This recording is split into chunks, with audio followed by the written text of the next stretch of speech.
د لوګر ولایت د احصایې او معلوماتو ریاست مسؤلین وایي چې د روان لمریز کال په لومړیو 8 میاشتو کې څه باندې 1,000 برېښنایي او سلګونه زره کاغذي پیژندپاڼې ویشلي او له دې لارې څه باندې 15 میلیونه افغانۍ عواید راټول کړي دي. دوی وایي چې هره ورځ له 100 تر 200 مراجعین لري او په دې برخه کې لازمي اسانتیاوې رامنځته کړي دي. در طول 8 ماه از ماه حمل تا فعلا در حدود بالاتر از 15 میلیون افغانی عواید جمع‌آوری کردیم.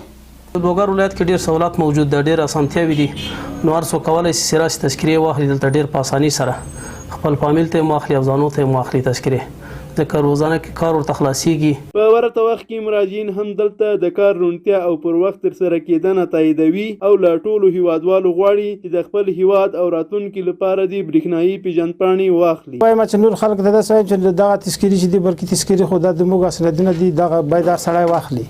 یا دمکارای امارات اسلامی ما 100% درباره امنیتش، درباره هر چیز ما 100% راضی هستیم. د یادونې وړ ده چې په دې وروستیو کې د برېښنایي پیژندپاڼو اخیستلو ته د هیوادوالو پاملرنه ډیره شوې ده.